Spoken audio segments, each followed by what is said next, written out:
Rangers, and you're listening to Show X Live with Ken in his student accommodation all the way in Scotland, and Wade in his white windowless van? Uh-oh, I better get out of here. Enjoy the show!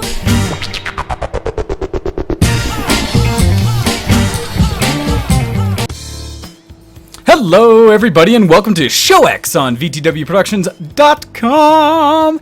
You're listening on this Sunday, August 24th at 2 p.m. Eastern and 7 p.m. GMT, and hopefully everyone is having a wonderful day. I am joined, as always, by my good friend Ken. How are you doing today, sir?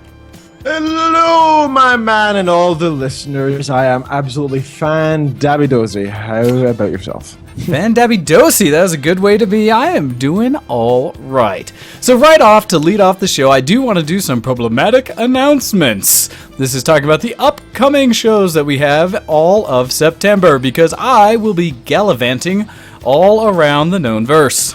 And so in doing so, the first weekend I am going to be out in the mountains, and I will be trying to run my Tough Mudder, so cold and wet and muddy and at altitude and trying not to die.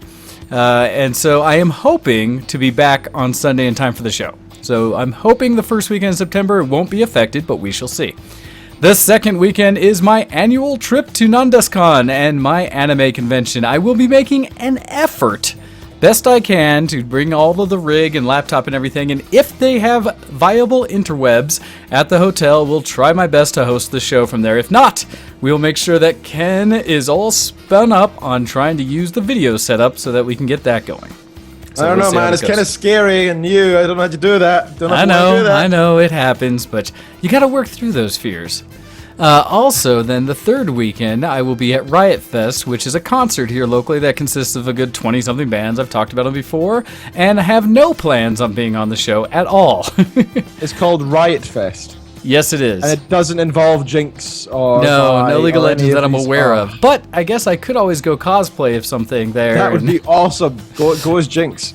Yeah, exactly. No, I've seen the male Jinxes around, and I don't think I can cut that. I don't think I can do it. have to look at this. Jinx, oh god, you cosplay. Really don't want to. Heck, I have some in my feed from Comic-Con. Oh my god, it's surprisingly accurate. Well, we get those comments about, how since Jinx is one of the more less busty characters in League of Legends, honestly, guys can probably pull her off fairly well, if for better or worse. I wonder if... No, don't turn off safe search. Don't do that. No, kids, do not look up male Jinx without a safe search on. That's asking for more than trouble. Great start to the show. I'm glad that was you and not me. Why did I think that was a good idea? Why would I don't know. think that was a good idea? Something about your fetish for Jinx, and just it broke down that barrier you had. Ugh. Oh. Hopefully you feel like a real man now, Ken. That's good. So, and then the last weekend, I will be out in the Carolinas, out in North or South, I forget, North Carolina, I think, for a ninja festival for about a week. And so will not be on the show because I will be getting punched, thrown, or otherwise abused by a bunch of other ninja. And so the last 2 weekends in September will be just for Ken, and hopefully we'll manage just fine. Cheers to that.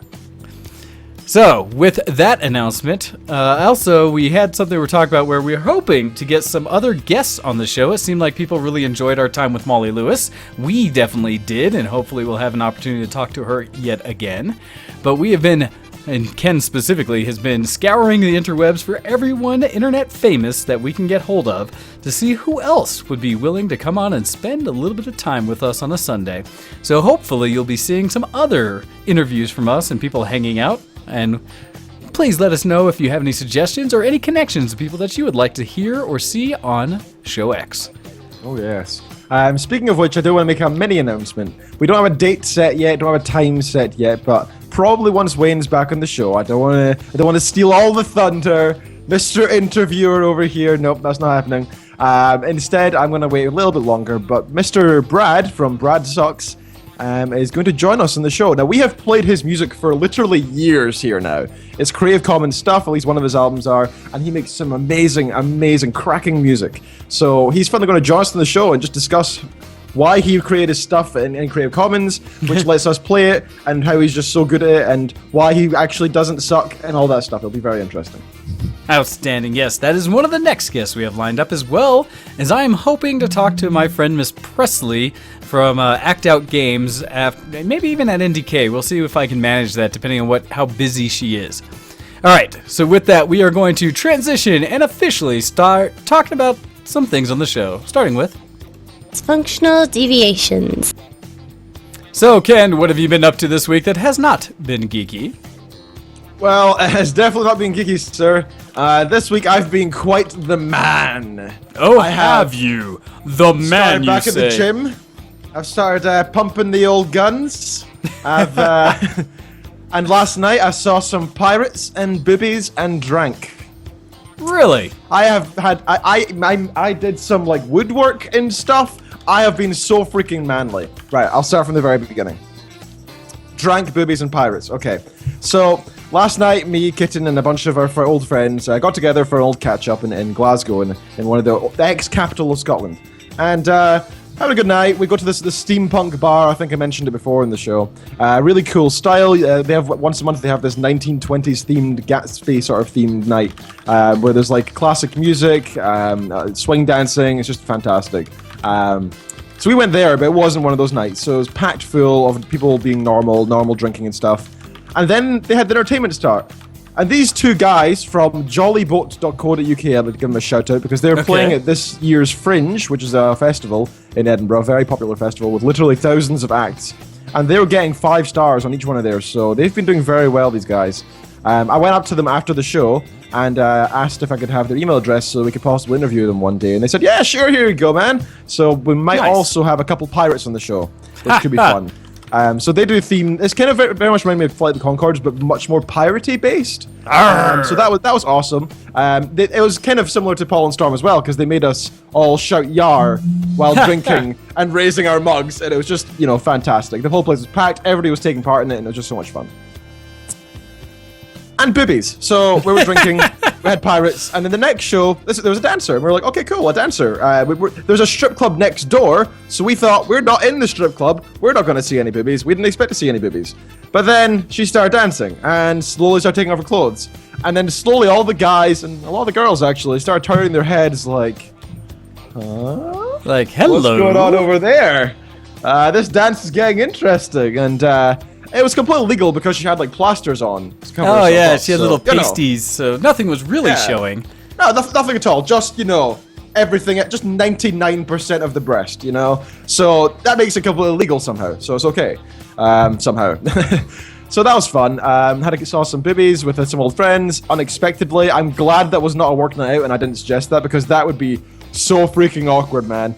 If I suggested like my boss and a bunch of people come along and. I know this nice little bar. It's a swing theme. It's a lot of fun. Boobies. Pirates. Drink. But good night. Sounds like it. Sounds like a wonderful night out. Definitely. We bought stuff for the house, me and Kitten Features, and she's now here, because apparently that's what married people do, so I've been told. When I lived here, I just thought this is where I slept and gamed. Like, I just slept, drank, game, and ate here, and then occasionally went for a poo. That was it. That's all I did here. And like I honestly never sat on my couches at all. Like that's how much I just didn't live here. I just happened to exist here, if anything.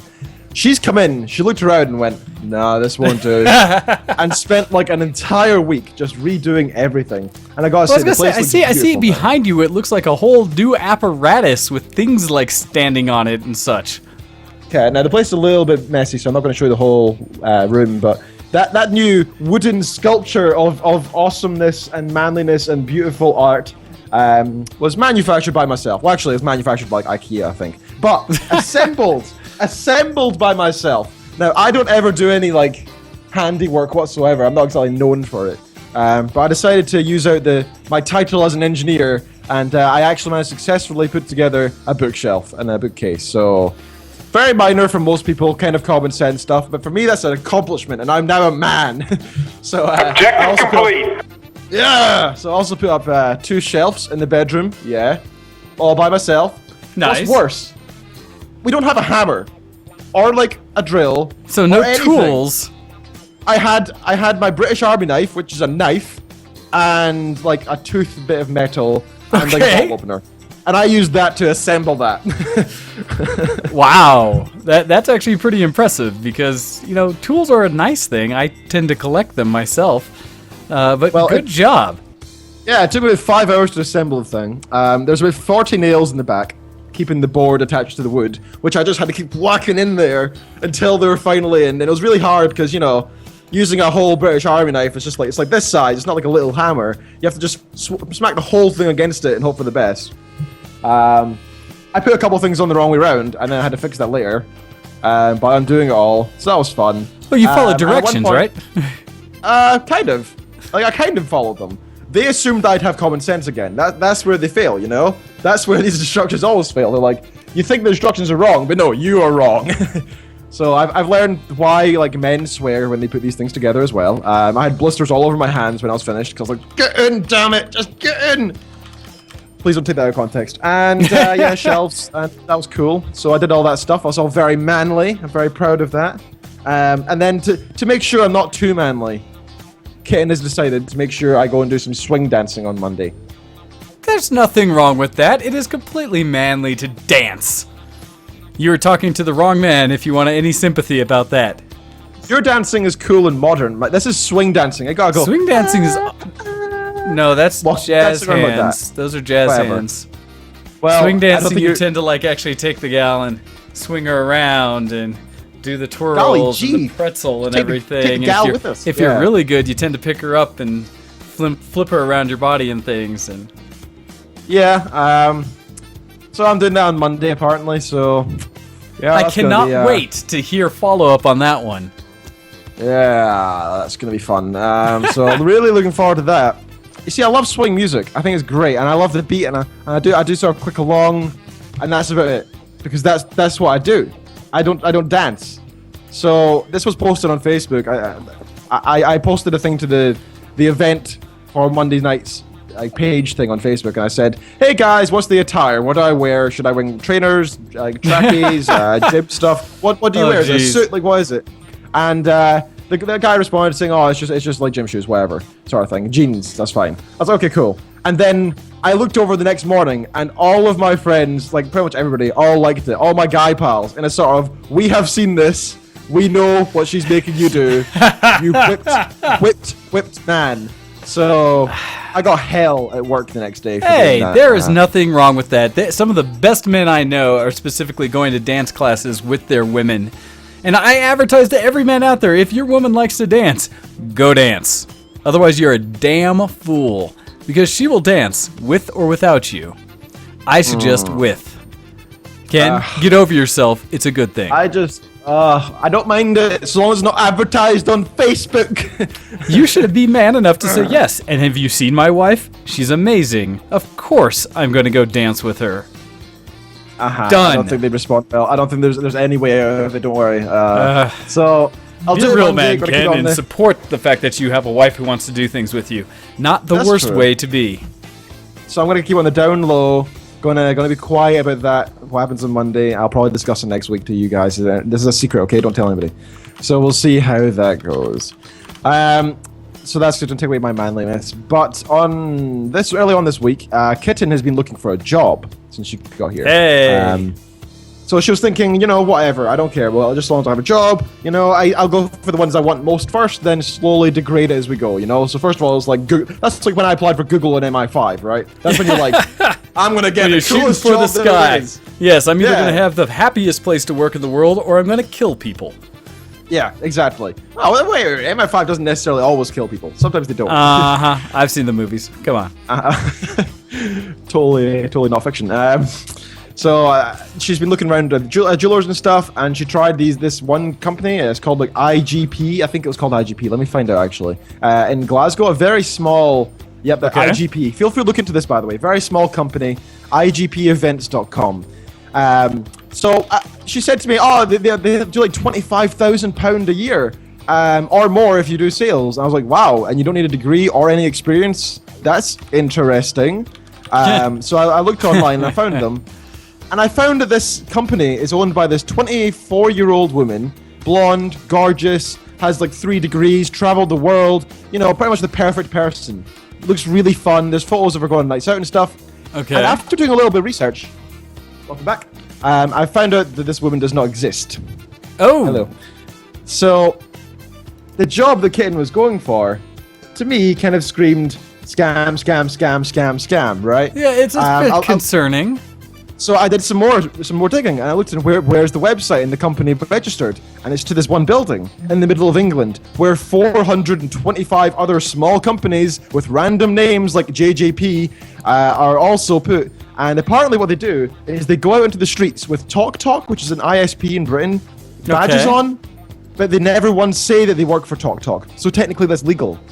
And then they have deals and offers, and it's all incredibly scammy and just weird and trying to pull people into this. So not only are they scamming the customers they try to sell it to, but they're also trying to scam their employees. You see on Facebook, people are commenting on their page saying things like, "Oh, it was a pleasure to work for them until Ramadan came around and I had to leave, but thanks for the fun, guys." Meaning, I was allowed there until my religious, which I'm entitled to, holidays came around, and then I was fired, right? Okay. And I'm just like, this is so weird. How did your contract just end because of a religious holiday? That's not right either. There's just so much scammy stuff going on here. Check out their website. Their website, all the images there are stolen from other companies. All the images. That is very scammy and scary, yes. It's so sketchy, and the only photos that they have, other than that, are like events that they've had. Whereas young people who clearly are just desperate for a job and decide to go along, even though it looks scammy, and are getting brainwashed into selling stuff for them. And apparently they then have one-on-one interviews, and they're like convinced to like backstab your fellow employees to try and get more sales. And it's just like, what are these people doing? It's horrific. That sounds horrible. That absolutely does. And also, you'll also notice in other pictures there, they have things like flight to New York, Qatar Airlines, and all this other stuff. Like, hey, look, with this job, you're going to fly around the world, you're going to travel, you're going to see things. They're trying to pull in people who like need a job, who want to have good life experiences and all that, and it's just horrific. Are you okay? Okay. It's just, so that was interesting. But I'm very proud to say my wife has managed to look around and has got an interview with a jeweler. So nice. Best of luck to her, so that she can hopefully get that. The only problem is it's a 2-hour commute. Oh. Yeah. Yeah, that goes beyond all of my thresholds. I'm sorry, but yeah. Oh. Yeah, I would not do that personally. So she has some willpower. So for now, I think she's going to do it if she gets the job. But we're going to hopefully either move into the city, so it's only an hour's travel, or we're going to try and look into getting a car, which is also going to be very expensive. So we'll see. We'll have to think about it and get back to you. But we'll maybe promptly moving in the next few weeks. Oh wow! Just after I made a freaking bookcase. Oh, the things you have to do for family. And the last thing I'd like to talk about is Kitten is trying to get a freaking chinchilla. So we've mentioned before that we had a couple of gerbils, right? Yes, you had some, although we never quite heard what might have happened to them. Freak accident. So Cersei and Riven, we named them after our favorite, me of League of Legends. I named Riven, and she named Cersei of Game of Thrones. So it was our own little pets, our first pets. And then Ken left the country for a year, so I had to look after them by myself. And every week she'd say to me on Skype, "Are the babies alive? Are the gerbils alive? Are they okay? Are they alive? Have you killed them yet? Are they okay? Have you cleaned their cage up?" She comes back for 1 week. 1 week. Gone. What? The cage door was left open and escaped, and we haven't seen them since. Oh, they're crawling around our walls, probably in our bed. I don't know where. I think they got outside and they're gone now. But so now that they have rest in peace, Cersei and Riven. Now that they are now gone, Kitten wants to replace them with a slightly larger rodent. It's good to know that she's mourning. A chinchilla. And that that she's really waiting all of no time at all before trying to replace them. You're right. This does seem a little bit sketchy, doesn't it? It's kind of opportunistic that as soon as she's back, the gerbils go missing. And then the whole, hey, I'm so sad, maybe we should get a chinchilla. Get a cat. Cats are nice. Get a cat, you say? I don't think she wants a cat. She's kitten features. Why wouldn't she want a cat? I don't think she likes cats. But yeah, we thought about it. We're not allowed any big pets, so we're allowed a chinchilla, but we have to wait and see. We're not going to get one until we find out what the housing situation is. We're going to move in the likes because we don't want to move if we're not allowed a pet at a new place at all. So, etc. So, we'll wait and see. But our life is possible to take a big turn in terms of location and the likes. So it could be a lot of fun, but that's what life is. But that's been my week in non-geek and good involved drinking, pirates, boobies, building stuff like a man, and rodents. Both the lost and potential found of new rodents. Oh, yeah. Oh gosh. So, with that, my week. What have I been doing? And yes, for those who have not yet caught into the video link, for those just arriving, let me go ahead and link that again for everyone. If you aren't watching us, since we now sound amazing on the interwebs at the same time as look so svelte. All right. So, my week consisted of, try to say the order of it.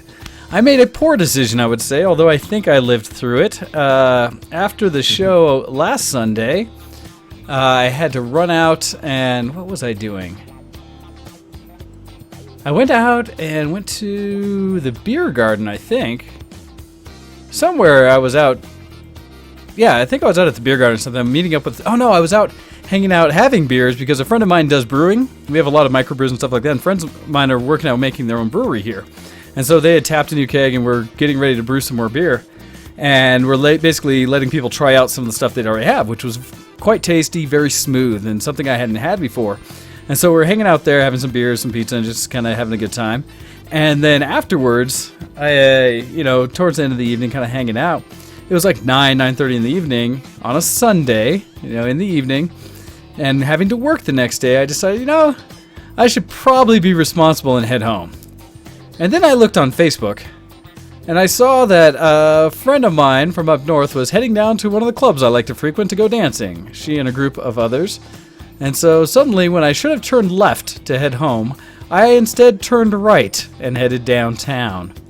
And in doing so, it kind of set the stage for the whole week by going out dancing. I was at least somewhat good in that I left at midnight versus the 1 or 2 in the morning that I otherwise would have, and made it back home to try to pass out for all of a few hours before having to go to work. That's wise. Oh, it was fun, and I learned a few new things, as can happen. Yikes. But was pretty cool. Thank you. And then went and it was, yeah. So learned a few things about people and friends and such, and have a better perspective on life in general. But anyhow, went through work and was a little tired throughout the week due to that.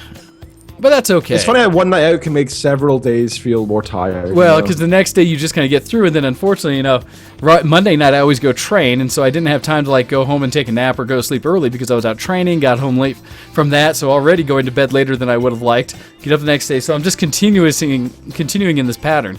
And then Tuesday I went to dance class instead of Wednesday, so I'm out late then because Wednesday I had to work a 12-hour shift at work. And then Thursday back to training again, so I'm out late yet again. Then finally Friday hits. So for anybody who wonders, my days and weeks are always just full. And I don't know how and why I do it to myself. At some point I think I'm going to hit an overload and you'll just not see me except for maybe Sundays. Because, I'll just not commit to anything, any activity, anybody. I'll just disappear from life for a long time to catch up on, sleep, relaxation, and other things. Of course, that can't happen until after September, or at least the first and second weekend of November, since I have a game fest and another training session in martial arts set up already. So I'm busy all the way through the middle of November already. Ah! Sorry. Anyhow, Speaking my of venting. which, Yes. did you see the article? This isn't geek news. It's just kind of general, so I thought I'd bring it up. The hermit in Maine who went missing, is this kid who went missing about 30 years ago. Turns out he was living in the forest the whole time, just in a tent. He just said, screw it, I'm gonna go live in the forest. Apparently he just graduated high school, he just got a job, he just got a new car, and then he was like, CBA life. I just went and lived in a tent for 30 years. And apparently he went straight to jail once he was found, though, because he'd been stealing about 40,000 times he stole from people. I was gonna say, I'm curious how you survived that, but that's bad. Yeah, so even stole stuff repeatedly from the same places, and eventually people start putting notes out saying, if you want anything, I'll put it out. Just say what. I don't care. Just don't break in again. Just, I'll give you what you need. Yeah, instead of actually just going and stealing everything. That's so bad.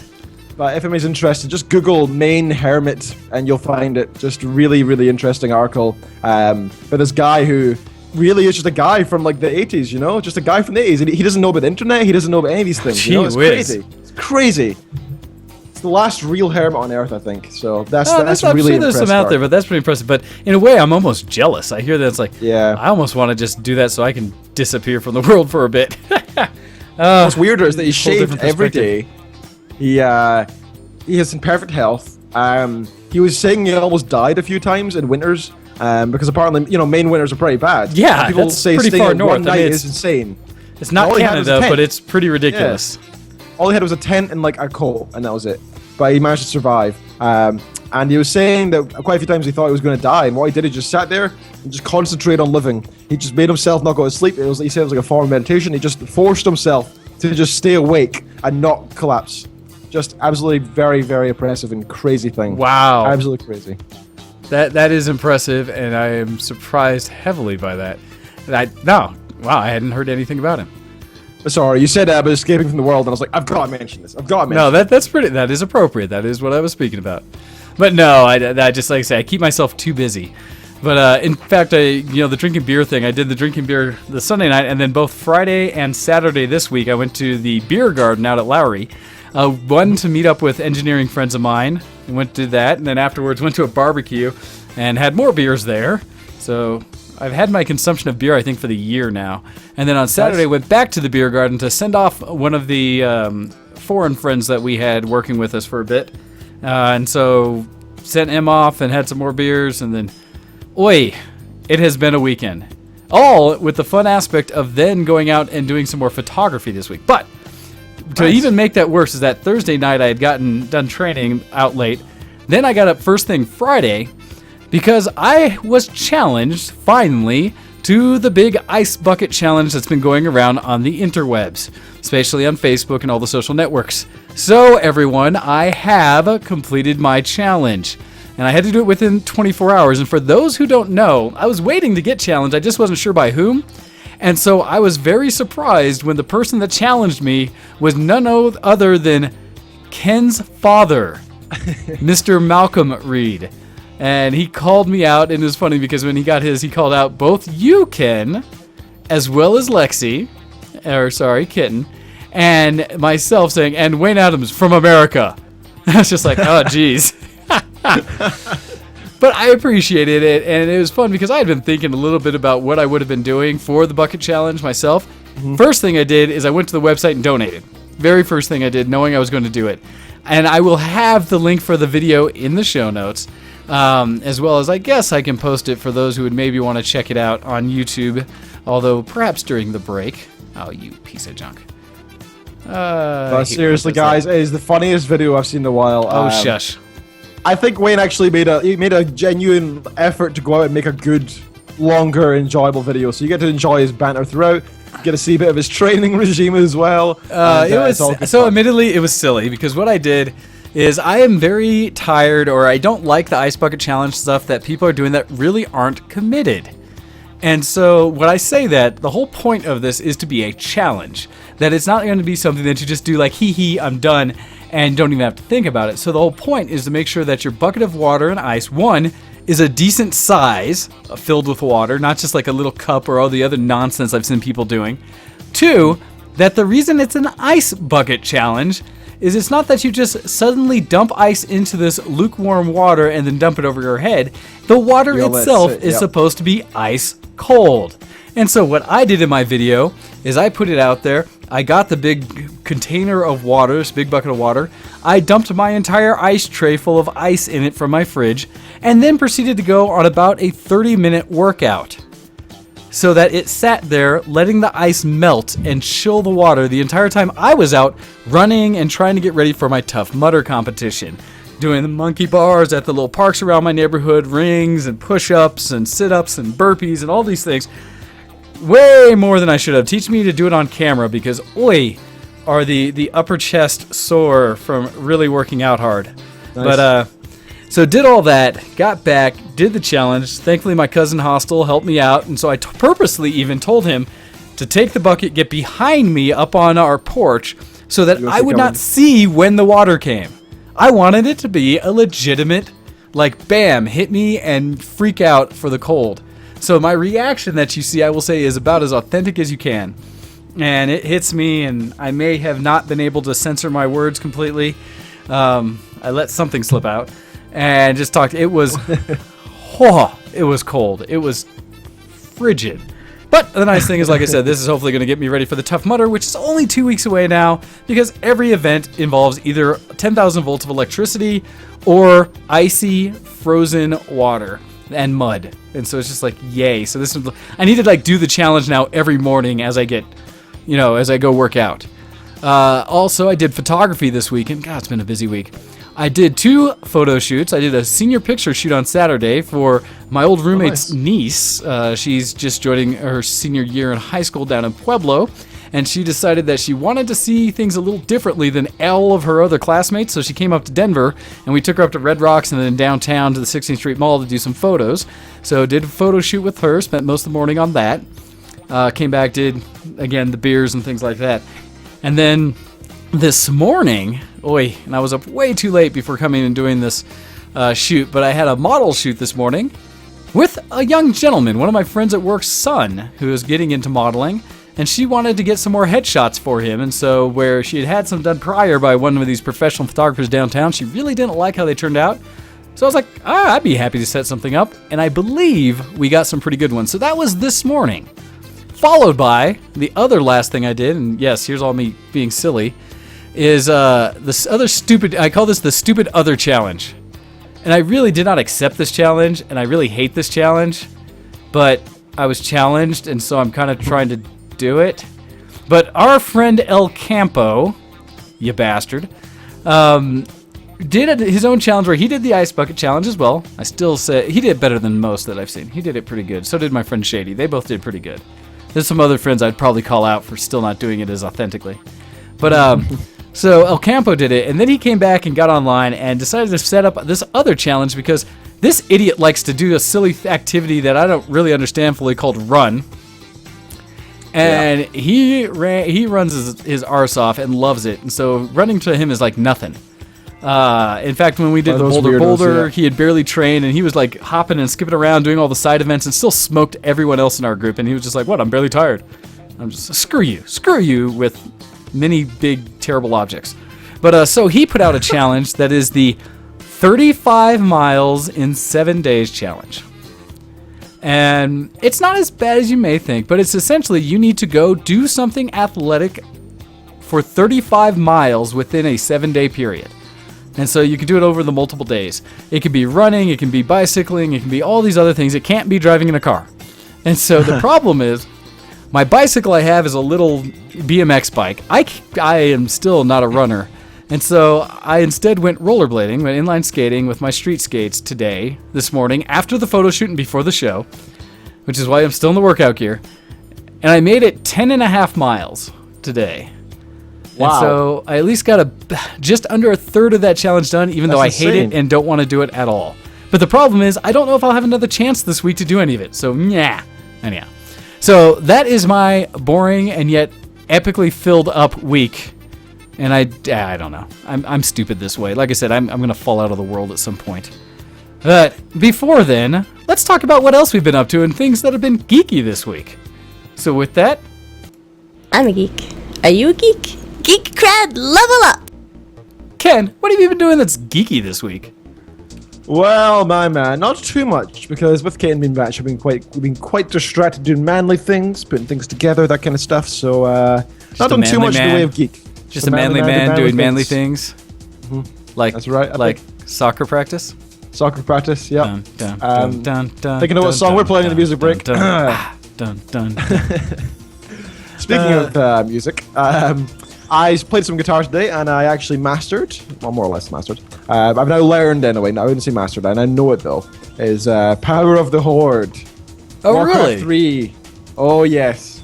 I learned how to use my pedal a bit more effectively as well, so I made it extremely distorted. It was so much fun. Just playing around with the lead guitar, just playing on the silly solo, just so much fun.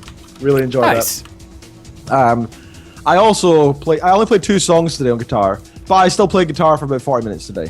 Because one of the songs I like is about 20, well actually it's more 30 minutes. Because one of the songs I like is about 25 minutes long that I want to learn. I mentioned it before, it's called The Odyssey by Symphony X. It's a power metal band.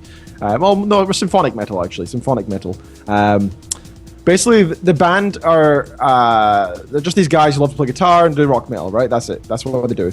But at one point they were like, hey, how about we have some violins and an entire orchestra? That sounds awesome. So they just got an entire orchestra together and made this whole 25-minute song called The Odyssey, which is just absolutely fantastic. It's based on, of course, the original, Odyssey, Homer's Odyssey. Telling the whole story, discussing how it goes through their own kind of view on it and quoting it at the same time. It's just absolutely beautiful while having this beautiful symphony of music throughout as well. And like distortion guitar. It's just this amalgamation of like awesomeness. Any geek out there any geek out there, you'll all enjoy it. It's just such a good song. 25 minutes isn't really a song, but it's just fantastic. So check that out. But I've been playing that. I played Power of the Horde, and that was a lot of fun. I asked Kitten if I could play at the reception, and for some reason she said no. I don't know why. I have no idea why. I mean, storm, earth, and fire, heed my call. I don't know why that's not okay for, all of our family and friends, workmates, managers, bosses, etc. all being there. I thought it was all right. Well, you want everything to be, legitimate to who you are. You don't just want it to be about, this idea of marriage. You want to really celebrate the couple, both of you. Exactly. So we can have the Kaylee, and then we'll have Power Mail. Nice. I don't see what the problem with that is. Sounds awesome to me. I've also downloaded a bunch of new Android games to avoid my Farmville ripoffs that I play far too much of for some reason. Because when you're sitting on a bus and you got your phone, you either read articles or you play silly games, right? That's what you do. So I suppose I tend not to have those opportunities. That would require something like time. So I downloaded, let's see, one that I was really impressed with. It's called Unpossible. It's an Android game. I don't know if it's available for iOS, but it's absolutely awesome. It's beautiful as well. Not necessarily graphically impressive, but definitely beautiful. Unpossible. It's a racing game. Okay. It costs like £1 or something. And if you look at the trailer, actually, you'll see just how pretty it is there. And if you can imagine that being on your phone, that when you watch it in your full screen in HD and it still looks beautiful, it'll still be absolutely amazing on your phone, It's got this nice electronic background track, and the idea is you do this race game, or this one single track, you don't choose your direction per se, but you're on like a pipe, and you can go around this pipe. Okay. And on the pipe there's obstacles, so you need to like turn to certain points on the pipe to avoid obstacles. Kind of like Tempest or something from back in the day. Okay. Yeah, but eventually it gets more difficult and more difficult, and you will die in like 30 seconds. It's just beautiful, and yes, it is available for iOS as of 4 months ago. So go check that out. Great little Android game, lots of fun. I found myself first of all enjoying it, then raging it in less than 2 minutes. It was great. So in terms of Geek, that's my entire week, other than the fact that I played some League of Legends today. We had a game before the show. Yes, back and forth. I played attack damage carry, ADC, and Mr. Wayne here was the support. Oh, yeah. And he had some trouble supporting me, not because of his lack of supporting skills, but geez, I was doing some silly things that game. Well, okay, one of the problems is if we've decided, I think everyone and my friends kind of decided that ADC is one of the most challenging roles in League of Legends. And it's not because you're doing the most complex things. I mean, you're just really focused on last hitting and not getting in a bad position. But you are one of the more important roles on the team because you're one of the main damage dealers. And so it's a high responsibility to not get owned by the other team. And we were against Sona and a Vayne. And we were Nami and Ashe. And the challenge there is that Sona's one of the best healers and, annoyance champs in the game. And then, with a great AoE stun and everything like that with her ult, as well as the ability to heal and damage anywhere just by face rolling on the keyboard. And then Vayne is one of these champs that both has surprising getaways and a lot of damage. And I'm usually quite worried about Vayne. She was good as well. No, she was a damn good Vayne. She could just roll about the place, avoiding everything. She missed my ult at least twice. It was just, Yeah, no, she dodged raging. several times. She dodged my ult once or twice. But, I mean, we still landed a couple pop-up. We had a really good J4 in the jungle that was coming around and supporting and was aggressive and actually able to help us kind of fit. And we were able to communicate well enough to let us know that, hey, he's coming down, let's do this. Yeah. And not back up and such. So it turned out to be a surprisingly good game. And especially for someone like me who avoids with a passion all normal games because they're normal and I am terrible because all I do is play ARAMs. But it worked out and I wasn't too terrible. I had a few good moments in there, I'd say, and survived, to a point where we won by them having to, them surrendering, essentially. They were so overwhelmed with us in one of the group fights that they just gave up. And I knew we were doing okay, but I really thought they were doing pretty darn good themselves, so I was a little surprised. It was. I think we were doing well at both teams. I think we also all slipped up. Like, I think we all did something silly throughout the game. Oh, We also had some awesome points as well. I remember at one point, me and you were just trying to take down this vein, and you just backed up in time. I was hitting the turret a couple more times. I was like, I can do this. I'll just get a little bit more damage. And their Sona just ran out towards me, and I was like, oh no, she's got full health. I have this much. She is, sorry, those I forgot that nobody can see video. A very small amount of health. And so I was like, oh my god, I'm going to kill by Sona. This is going to be so embarrassing. Freaking Sona kill, no. So I started running away. And I was okay, I'll make it. I slowed her, I ran, it's fine. And then she flashed and started to throw her ult. I saw it appearing on the screen, and at the exact same second I pressed flash and just got out of there. And she must have been sitting there going, oh, you wee dick. You wee bastard. No, you got away just right. We had some good moments, and it was funny too because we had a Gnar mid, and Gnar's one of these characters that's kind of up and down for how good. Look at you with the crackers and cheese and something weird and dark on top. Yeah, I don't know what's on top, but I'm going to find out. But Ken is nice to me. Wait, That's see, I really have to nice be of her. careful because when I want to suggest to someone like, that you need to try something out and eat something, the song that comes to mind is really inappropriate because I always say, just put it in your mouth, in your mother mouth. Yeah, so anyhow, you should try that out, Ken. In the Don't worry, meantime, I though, shall. I will switch over to what I have been doing because really it hasn't been that much either. Those actually, the League of Legends, that little bit, some actual games in League of Legends. It's happened, kind of, sort of, yeah. And then really the only other major thing I did is I've been playing some Red vs. Blue. Or not playing, watching. I finished watching all of what was available of Red vs. Blue. And I talked about it before where I thought I had seen the whole series because they had a Netflix 1 through 5. And I was like, sweet, I saw it all, and 5 felt like a natural end to the series. Until another friend of mine, a cosplay friend, was like, oh no, started talking and said all these other things I'd never seen or heard, and was like, what? She's like, where did you say you were at? I was like, yeah, I finished through season 5. She's like, no. They're on season 12. And so I was just like, oh, at which point I had to go online. And thankfully, YouTube has pretty much all of them at the full block, so you can watch all 1.5 to 2.5 hour clips of one season.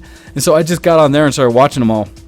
And finally caught up, and they did some amazing things after season 5 when they got more access to the engine, because then it became true machinima and not just using the Halo engine to try to make things. And so their story they do about the freelancers is spot on, like as good as you could want for an anime, really. And yet it's all using kind of in-engine type of graphics, although things not just the regular engine, because you see both storylines. They do the current storyline with the Red vs. Blue characters and the prequel essentially with the freelancer story, and it's really, really good. So yeah, so good. Anyhow, really, that's about it. So with that, let's jump into an email that we got talking about geek cred. And so, wait, do we get more? Maybe. Oh, come here. Okay. We did! Oh, awesome. Thank you. All right, so I will start out with the first one saying, Dear Crew X, Zerathus here, and I have finally finished with my DC movie binge. No Green Lantern. Instead, I have watched Batman Begins and Batman Ends, along with Man of Steel, having watched Batman Middles years ago. I have always thought that when people impersonate Batman and Bane, they are just making up those voices. Apparently not. They really do sound like that. Also, the speeches Bane makes really do make him badass. Merely adopting the shadows indeed. Meanwhile, in Metropolis, Superman spends an entire movie crying about being a god among men. Lame. Now eagerly awaiting Batman vs. Superman, which is going to be pretty weird, since Bruce Wayne retired? as for other stuff, It's horrible. I can just squint my eyes slightly and see breasts. Oh my god, it's so horrible. Oh god. Although I suppose, can Superman drink? I'm sure he Superman can. drink alcohol? Will it matter to him? Probably not. He would probably metabolize it faster than who knows. You'd have to like lace it with kryptonite powder to be able to bring his defenses down. Oh, maybe. Or something Maybe like that'll that. work. That'd be so odd. I do not know, but interesting question. See, it continues. As for other stuff, you talked about Star Citizen in the last episode. That game fills me with dread.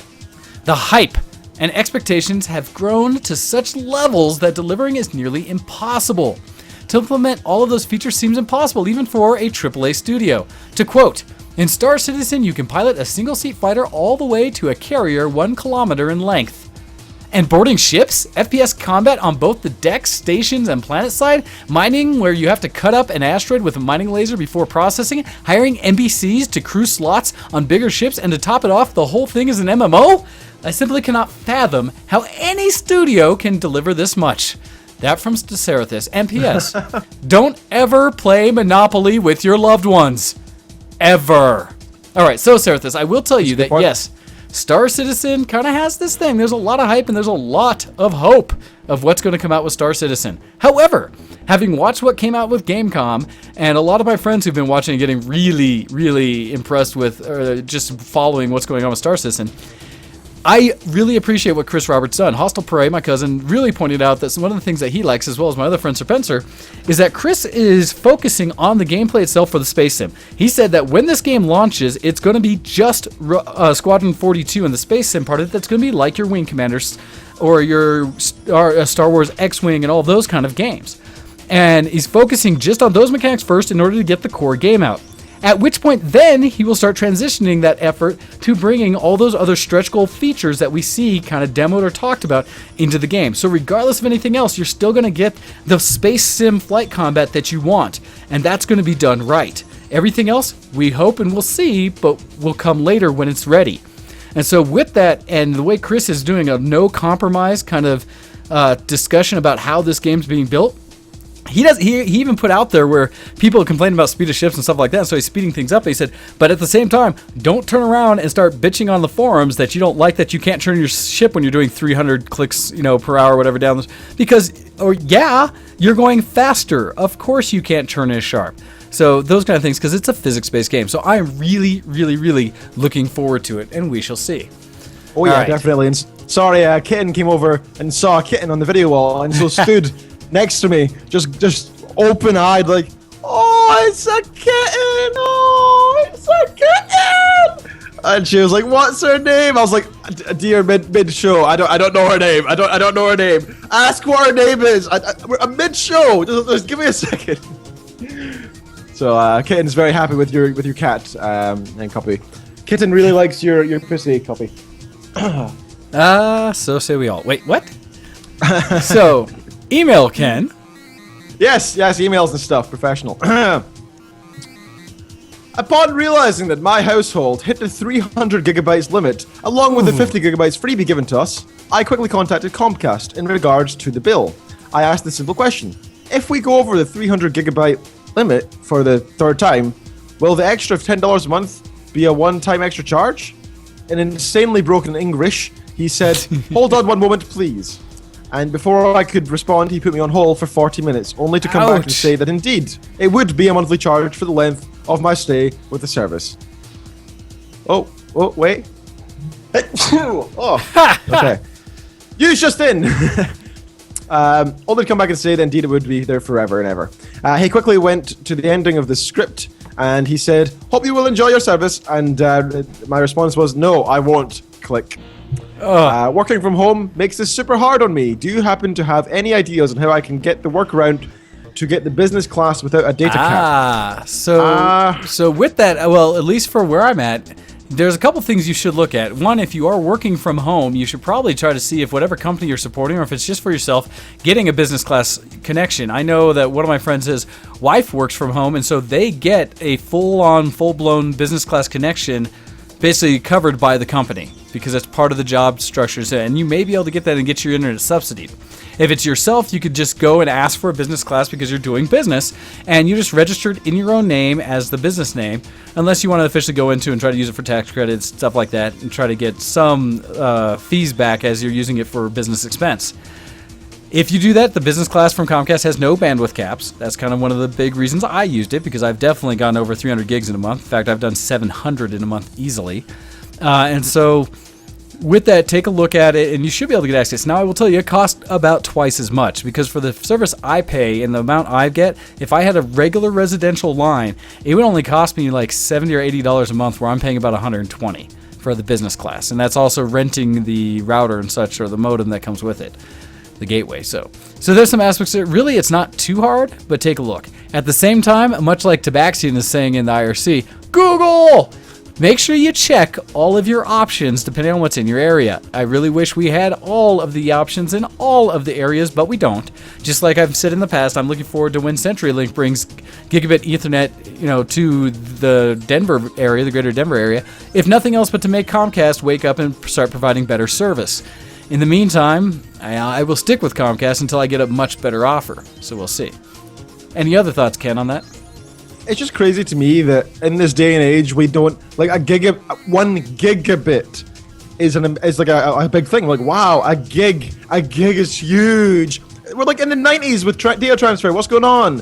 That was back then. That was a lot of storage, 1 gig was huge, but why is that still huge on internet? It shouldn't be. Well, no, 1 gig per second. That has always been a pretty significant internet connection. It shouldn't be. That's not where we should be yet. So the whole point is once we have fiber to everybody's door, then you're right. It shouldn't be an issue at all, but not everyone does. So even then, there's still some physical issues. Yeah. So I can go into all of the nonsense we have in the United States about the dark fiber that's running around, where unfortunately companies have not used the money that they were given, or basically that they were stipend from tax money, to upgrade the infrastructure for the nation, and instead they used it, put in the infrastructure, and then turned it off and only allow it for colleges and government organizations, and won't let general use onto it because that would be too much competition. Yeah. Bastards. So yes, they're a company. They're doing everything they can to make more money than they are provide service, which is unfortunate. Like I said, I have thankfully had mostly good interactions with Comcast. I do think they cost a bit much and could offer more, but compared to their competition here in the Denver area, they have treated me pretty damn good. So that's my story, at least. All right, finish the email? Sure. One other thing, you said your tip of getting the business class without data cap. I would say if you wanted to avoid using that less 50 gig, I know in the UK we have free data. Well, with free, I pay £35 a month and I have unlimited. So, I can just do what I want. So, what Graham, I've mentioned Graham before. You've met Graham yourself, Mr. Wayne. Yes.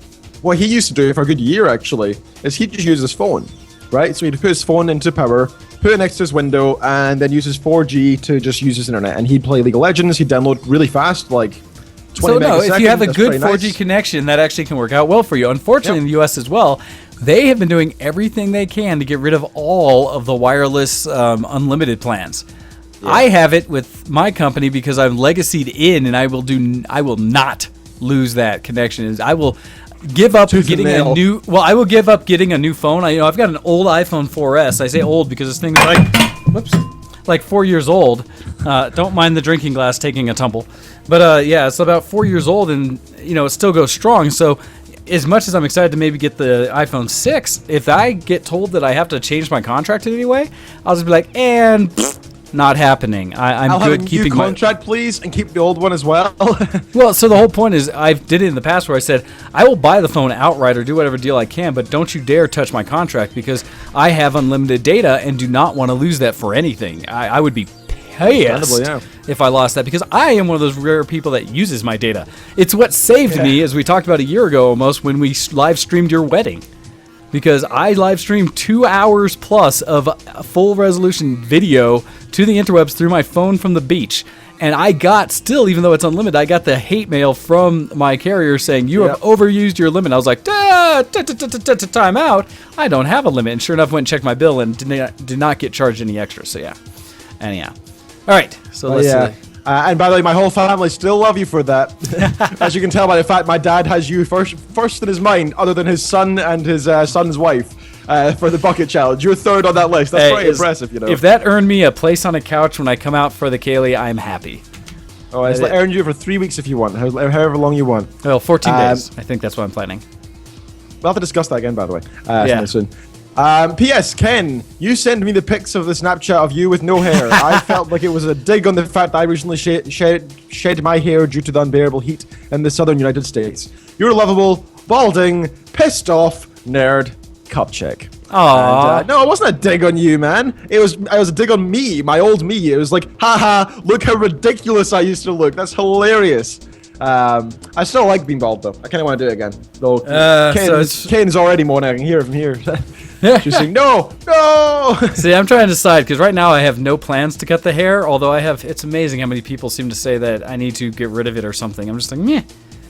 Although part of me is I have this really bad idea that like once my next convention's over, just letting everything grow unkempt and just being this big like burly mountain looking man. Man of hair. Yeah, just like I don't care anymore. Meh. But we'll see. I don't know if I can manage that. Awesome. And you'll come to Scotland, we'll tame you, we'll cut away all the hair, get you a nice Scottish wife. That's what we'll do. Sir, they don't make them for me. I have come or at least a warm bed. I've come to accept. So anyhow, I come in and we have another mail as we got more in this during this time frame. It's from Copy Mail. Yay! We have been missing our copy mail. It says, greetings, Mr. Wayne and Lord. Wow, I totally screwed up your title. In fact, I need to hit myself with one of those because I haven't done that in a while. I'll do that one. Noob, to play. Oh my goodness. Greetings, Mr. Wayne and Dr. Lord Reverend and Bachelor of Science Kenneth Neil Reed II. For most of you who don't know, the hobo druid packed her bindle and moved to Hamilton. I have a shiny new job and currently reside in Jolly House. My workplace is a bus ride down the street in a straight and simple line, so I can't get lost in this scary new city. Hooray! Also, I have a snuggly, fluffy kitten, a pretty long-haired calico named Sadako with a heart. And that's what we've been seeing her play with in the video wall for anyone who is checking that on the Google Hangout. Spending time with Jolly has been super fun too. We play many games together and with internet friends, and sometimes even real-life friends. Last week I made Jolly play Sonic 2 for the first time in 20 years. Wow. And I sure do wish we'd been recording that. There was just so much rage. Maybe we'll stream next time. I'm also trying to convince people to get into the new Gauntlet game. But these young fools and their, what the F is Gauntlet? Seriously, these guys are breaking my heart. I'm not too old. I'm not that old yet. How have you not heard of my favorite games? More game news. Upgraded my Warlords of Draenor pre-order to the Collector's Edition. Aww. And looking at the Borderlands pre-sequel, which is currently 10% off if you already own a Borderlands game on Steam. What a horrible word, pre-sequel. It's just like, get the sequel, get the Collector's Edition sequel, get the Collector's Edition pre-sequel. It's just like, can we just have the next game? Well, I haven't even finished Borderlands 2 yet. There's too much DLC, darn it. Let's see. That's all for now. New job is a place of higher education, so I get to work these old-fashioned, almost unheard of Monday to Friday day shifts. See you next Sunday. Much love, the original copy, Hobo Druid, at least until first payday. Congratulations, Copy, on your move, which everyone should be able to tell by the new background, and you petting a pussy in the video wall. So, final email, Ken. Sure thing, sir. You're saying that I shouldn't have closed my emails. Okay, I'll go. Give me one moment. I can do it if not. I've got. No problem. I'm professional. I have been playing Werewolf the Apocalypse Online, chat-based roleplay. I have denied a level 8 green farm right outside my window, literally bombing the living S-bomb out of it while they were attempting to build and keep it. I have made the basic designs for the book with glowing runes. Now I just need the materials. So back to the Ingress thing there, about destroying the level 8. Did you look outside and see them there? Was it that close that you could actually see the guys being like, damn it, who is that? Who is that? Because I love that stuff, man. That is so fun. Actually seeing somebody who's working on one? Yeah. I remember doing that in Glasgow. That was awesome, man. Ken was with me, actually. It was about a year ago. I was standing there attacking, and this guy was looking up like, who is that? Like, just looking around. I was looking at him like, you're my little bitch. I got you now. I got you now. So much fun. Nice. That's like half the game to me. It was that. I've not played it for about a year now, though. Anyway. I have cleared the Spider Wing and Naxxramas in Hearthstone. OMG, 700 gold. Looks like I won't play the Undead Wing anytime soon. Yeah, that's exactly the same with me. I've given up on that game for that reason. I mean, like, I understand if it was like 200 and it's just like, oh, a little bit of money for some content. Great. And if you can get paid and you pay to get past it instead, fine, only 200. But 700? That's expecting how many hours of gameplay, how many dailies? That's months of work, man. That's months. That's not right. And semi-non-geeky. I was at the new Hunter's Day today. I got a nice chat with the owner of one of the hunting gear stores. I found a compound bow that I could actually pull. That's good. I saw a doe turned from whole but dead to ready to cook pieces. Nice. It's good to know where your food comes from, kids. Just saying. Yep, definitely. Also, remind me in a second to bring up a documentary. I correctly identified 3 shot sites, 1 foreleg, 1 lung, and 1 gut shot. I haven't done much this week. Pusser. So you managed to work out where the blood's coming from. That's great. Must be really tough. Aww. But anyway, back to saying you're saying about where your food comes from. That reminds me of a documentary I saw about a year ago called Food Inc. I probably brought up at the time as well. Yep, that one's a famous one, definitely. So freaking good. It was nominated for an Oscar and everything. Just absolutely fantastic. Such a good documentary. Highly recommend you go see it. Kitten's been a pescatarian, which is like vegetarian plus fish, for the past like 7 months. She's been doing great. She slipped up a couple times, but otherwise she's doing great. I think she like accidentally had like meat a couple times, as you're apt to do. Like you take a bite into a pie that you think is vegetarian. Oh, that was meat. Oh well, what do I do? Not gonna go throw up now, am I? Anyway, so it's a great, really interesting documentary. It lets you know where the meat comes from, how they truly do treat the animals, and it makes you take a stand. Or continue to eat your meat and just say, I know this is not ethical, and I'm going to continue to do it. Or you say, I'm going to become a vegetarian. I'm doing the first. I'm going to say I'm an evil bastard. I'm going to continue to eat meat because I like meat so much. So the way I do it is, on occasion, I've actually spent some time and purchased a little more expensive meats, like getting some organically produced things, stuff like that. Not just because organic is better, but there's ones you can actually see where they have regular farms, kind of what you expect to see on television, not what the reality is, where they won't let you film it. And so there are still some areas around there where you can buy it and find good sources. We have people at work that will grow, or basically they raise their own cattle out in open fields, and so they sell them by the head to people at work. Cool. So you can buy like half a cow for $500 or something, and store the hundreds of pounds of meat for the whole year. Shove it in your freezer. Yep. Well, you have a separate deep freeze for it that you just pull, and then you have steaks for the entire year. And so it's kind of like in every other cut, hamburgers and everything. I mean, it's a lot of meat. So there are still ways you can get good meat when you're out there looking for it. And so I try to do that when I can, although it can be tough. So, yeah, it's hard, but no, I agree. Watching Food Inc., I think is a good idea for anyone. And at the same time, I could never go vegan, vegetarian, pescatarian, whatever. You know, I could, if I was dying of starvation sort of thing in a desert and I saw some vegetables, I'd eat them. Of course I would. I could eat. Yeah, exactly. I could if it was a survival eat anything thing, if it's a survival thing. I'll eat bugs at that point, but I mean, yep. Not by choice would I like to do any of that, but yes, I could. So the one that's most annoying to me though is when people say it's natural. Have you ever heard the argument about weed? That is like the most single annoying thing ever. They say it's unnatural of us to eat meat, which is ridiculous. Because if you look at Neanderthals, I was gonna say we're omnivores. That's completely BS. Yeah, and it's just like, well, look at the teeth. The teeth are made for both cutting meat as well as for chewing it, as well as having vegetables. We're made for that. I understand why you're vegetarian. That makes sense. It's ethical. Don't lie though. You don't need to lie. Yes. I mean, it's unnecessary. Anyway, sorry, I'm going on a rant here. Oh no, like I said, that's one of those things I think we both agree upon. Where it's kind of like, really. I do have to throw another thing out there, and this is just because I have a platform to let people know about it. I don't know if you're aware of the show called Naked and Afraid. No. That's okay. So it's a survival show. You talked about survival. It reminded me that it's one where you can. They take two people, often or usually a guy and a girl, and they send them somewhere in the world that's going to be difficult to survive in, and they leave them completely naked with a satchel, a little bag, that has one item in it that they were each able to bring to help them survive. And I bring this up because the show itself I hadn't really caught, but the most recent episode that took off in India, and I forget what they specifically called it, they have to go out there for 21 days, and survive, and before they get out to their rescue area and stuff. So they have to build shelter, get food, find fresh water, all these kind of things wherever they're at. Well, the most recent one that took place in the mountains in India, so up in high altitude where it was cold out, involved one of the people that practice and is very high up in the martial arts I'm a part of, and his name is Hakim.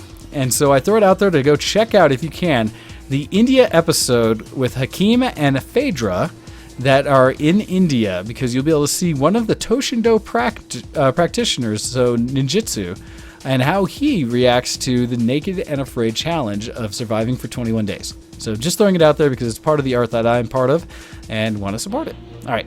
So with that, it is time for us to take a break. We are going to play some music and come back and talk to you about a little bit of news and technology and such. With that, we're going to, as Ken decided, play some Johnny McGovern and the old-fashioned soccer practice. And we'll see if this one is one of the ones that's going to, tie up our video that makes it so people in Germany or somewhere cannot watch it, as happens on YouTube when they detect something they feel is copywritten. Yeah, bastards. And they need an option on YouTube that lets you say, this is a parody, damn it, or something like that. But we'll see. Anyhow, so with that, we are taking a break, and we'll be back just after this. Send in your emails to showx@vtwproductions.com.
I'm a dirty frat boy on a dirty soccer team. Go into the locker room after wrestling.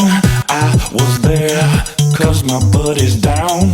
There is nothing wrong with helping a buddy out. Yes, I was there cause my buddy's down. There is nothing wrong with helping a buddy out with soccer practice. With the water polo team, do some track and field on the football ring. Go to the locker room, do some weight training. Dude, it would be real hot if we join the army. Marines, Air Force, of course. Yes, sir. Soccer practice. Soccer practice. Soccer practice.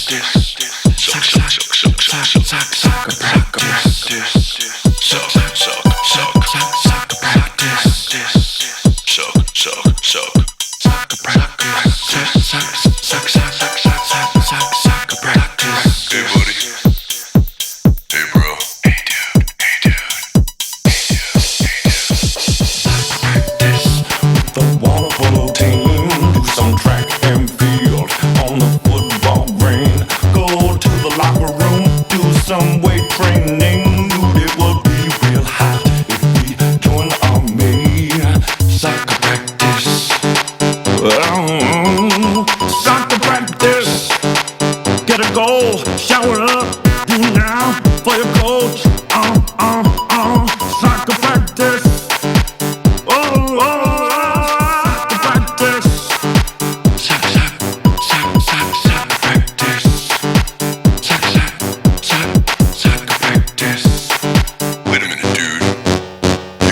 talking about joining the army or soccer practice at all, are you? You're right. I'm not. Alright, boys, shower Hello, up. you are listening to myself, the one and only GoHex, on VTWProductions.com, And Go Hex's radio voice. and I am God. here to tell you that you should join in the VTW Ventrilo and join in with some awesome chaps. Say hi, Hey, everybody. yeah, you get to talk about us. We're the best. Yeah, these Is that guys, the VTW Ventrilo server? these guys here. What address would that be on? I'm gonna boot you all from the server. That's it. Right. I love you. Whatever. The server is vtw.typefrag.com, port number 3784, password we are versus ! Join us, we are awesome, and we also have Canton occasionally who comes in with milk in bags. Thank you very much. You're listening to vtwproductions.com. We'd love to thank Typefrag over at typefrag.com for everything they do for us. Please check out their awesome deals over at typefrag.com or click on the link on our main website. And yeah. You're listening to Show X on VTWProductions.com.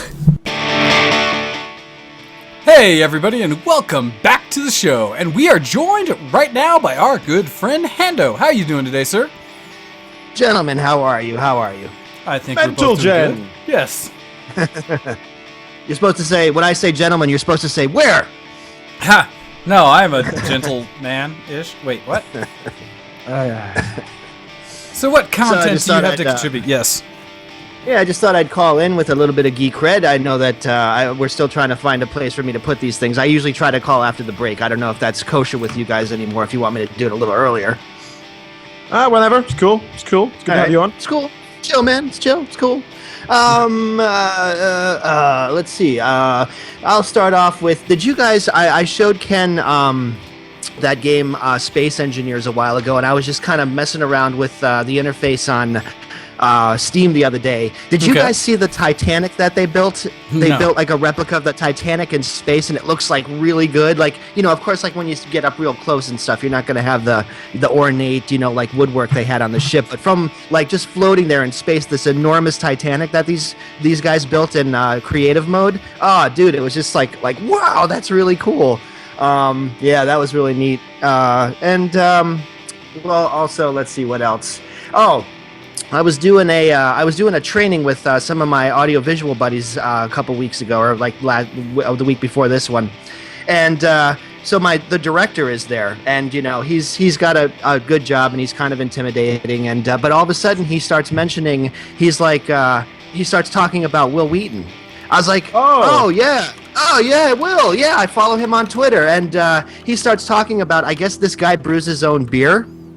Oh, and okay. So I guess, you know, because Will is always talking about like the different beers that he samples on his Twitter feed, and so this guy, once he was watching one of the shows, one of Will's shows, Tabletop, and he mentioned like some kind of like creature that they were in the game that they were playing. So he went and brewed, like he had some beer that he brewed at his house. He went and he designed like a label for whatever creature they were talking about, like a beer label, and he named it like, you know, like named it like, here, this is, you know, Supreme Purple Monster Beer or something like that.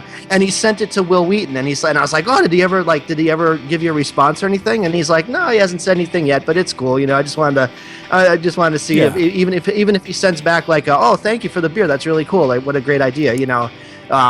But that was really cool because, like, you know, this is one of my new clients, so we hit it off talking about Will Wheaton. I was like, yes. That's always a nice thing to be able to do. Yes, be able to say, aha. It's like, you will remember me. You will be calling me back, and you will be giving me jobs with lots and lots of money, so I can buy shiny things. Nice. So yeah, that was cool. I had a really cool game of War Thunder. You know the game that we can all download. I've heard of this and thing maybe on play today? occasion. Yes, I've heard Oh, of that it. one is terrible. That's not very good. I remember that one. Yeah. We'll convert you. We'll turn you around. Anyway, I was playing this. We were playing just regular casual mode, and I was playing. I got myself a new fighter, and we were playing that way. And everyone was just doing the same thing that everyone does in these games. Everyone just runs at each other, shooting. They rammed into each other. Yeah. Yeah, a couple of that going on. A couple instances of that going on. And so we're fighting. We're getting the both of our bars are all the way down. Like how you get that little sliver of color, like at the very end when you're just about to die. Okay. We were both like both teams were at that little pixel speck of like the last of our life, and I'm like, all right, I'm getting in my fighter bomber. I get in my fighter bomber, and I'm like, all right, all I have to do is hit one like solid ground target, like a bunker or something. So I like literally the game is like I know that they're racing to do the same thing. So I just dive like right at this one pillbox, and I'm going so fast I release my bombs, and I see my bombs just kind of fly off and like back up behind me. So I just kamikazed right into it, and then right afterwards, like the three or four bombs that I let go crashed in right behind me, and we won the game. Nice. So I kamikazed for the win. It was great. That's so satisfying. That is always really satisfying. Yeah, when you're so low and you're like, oh no, I'm going to do it. Yeah. I gave my life for the team. For the cause. Yeah, that was cool. For Queen and Country. And one thing that maybe we'll segue into your news section. Have you guys seen the NVIDIA update? There's like a new interface that I just downloaded the other day, and it's like, hey, here's the list of your games, and it's like it's got a menu on the left. Dude, and that's not you. That's not you at all. That's the NVIDIA experience. That's been out for a good few months. I was gonna say because AMD has it now as well with the AMD Raptor and AMD's Evolved. Oh, because this is the first time I saw it, because I knew Shadowplay was new, but all of a sudden this portion of the software comes up and it says, do you want to optimize your game? And I'm like, sure, optimize all these games. And I was like, whoa, that was easy. Yeah, so I thought it just came down on this last patch, so. No, that's kind of an old thing, but it is a good thing to talk about, actually. It's interesting how graphics cards and their companies feel it's now appropriate that they're now in charge of making, since the games can't necessarily optimize for every system, they're trying to make the systems optimized for the games, which is an interesting way of a perspective of looking at it, Because previously, you'd get the game to scan your system like Skyrim, and it'd be like, okay, I know what that graphics card is, but what's that processor? I've never seen that before. Is that new? Is that a Russian company? Is that a small company? What is that? I don't know what to do. But now, NVIDIA's like, well, I know this stuff. We got this shit down. So they just optimize for that, and they know what they're doing. It's kind of a good way around it. Also lets their name be known, If you have the NVIDIA experience, you're going to be like, oh, I must have an NVIDIA card. I know that now. I now know that the card I have is NVIDIA, and I know that it's trustworthy. Maybe the next card I'll get is NVIDIA as well. So it's a good business perspective as well. Well, and it's the same thing that AMD did with their Evolve, because it does the same thing. It allows AMD to optimize all the games, and what I like about the AMD Evolved is it adds essentially that shadow play kind of feature where I can stream directly to Twitch without interfering with my games most of the time. As well as it gives me the ability to, when I log into it, it still logs my Steam account and lets it know that that's what I'm doing. And so it's not like I have to use a separate tool that's not part of Steam. It actually works on top of Steam, which is one of the few companies that does that made me quite happy. It's like they understand that's not where they are. That's not what they're supposed to be doing. They're not competing in that market. They're just saying, hey, you go do what you need to do, Steam. We know you're the king. You're the boss around here. Let's help you out. Exactly. Interesting. Anything else you got for us this week, Hando? No, that's about it. Well, thank you very much for joining us in, and we will talk to you again in the future. So thank you very much, and we always look forward to your calls. Yep, see you in Vent. All right, catch you later. All right, I have an article I'd like to bring up if that's all right, because I freaking love Firefly, man. I have been, since I watched that one episode, like half that one episode, I've been in the mood for it. I've been talking about it. I was talking about real quick, Ken, just a second. Let me get us back to the normal video since I still haven't figured out a better way to do this. At which point I hang up and call you back right away. Okay. So that we can fix that.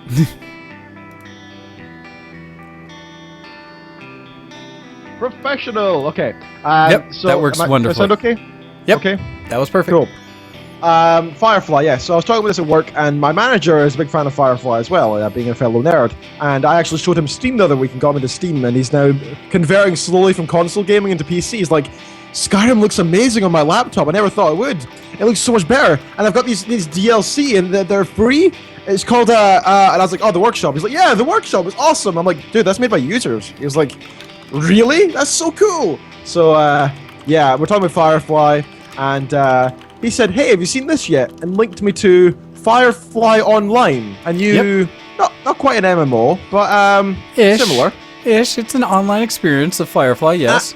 Yeah, at first I thought, oh, cool, anything Firefly. I'm already interested. You know, you've caught my attention. Yep. So then I read a little bit more. They now have pretty much all the main characters on the ship, at least, to now be voice actors in this game. Yes, as well as new That people. is awesome. There's That is even a so lot of cool. new geeks that have been involved with it as well. Yep. So Yep. what this is, and I have an article from Mashable about it, and yours is from where? You say your article about this, since we both found some. Yours is from IGN. Yes, of course it is. All right, so with these two articles, the one I had at Mashable basically just said, Firefly cast is to reunite for an online game. Sorry. And so it talks about Firefly, and this was at Comic-Con where they first brought it up. But they basically said that Firefly Online is a massive multiplayer game where each player becomes a captain of his or her own ship and builds a crew. Not much information beyond that. It's all coming soon. So that's kind of like, and everybody's really hoping that there's going to be more things Firefly, so that's kind of it. What do you have? Well, I know that, I actually signed up for it, and I've got an account now ready, and I'm probably going to pre-order it as soon as it comes out, because Firefly. But from what I've exactly, seen from because Firefly. it's made with a Unity engine, which is particularly interesting. Not impressive, interesting. So the Unity engine is used for being able to make code that's for people who don't know how to code. Really, it's a pre-made engine for. Yeah, I was gonna say, and it's pretty platforms. universally available, including like on browsers as well as mobile devices, I believe. Indeed. So. And Windows.exe and OS X, I believe, as well. So it can be used in multiple platforms, web browsers, etc. So that's great. But from what I can see about this game, it's going to be an in-browser Unity-based engine. So it's not going to be beautiful. It's not going to be. What I'm hoping is that it's got an awesome storyline, that it rises up some potential for future Firefly things. But so far, this in itself doesn't look as all that I want it to be. But we'll wait and see. I might be incorrect. I don't know much of the Unity engine other than that. So if I am incorrect, please do tell me. Email the show, showx@vtproductions.com. Tweet me at GoHex. Tell me I'm wrong. Please do. I hope I am.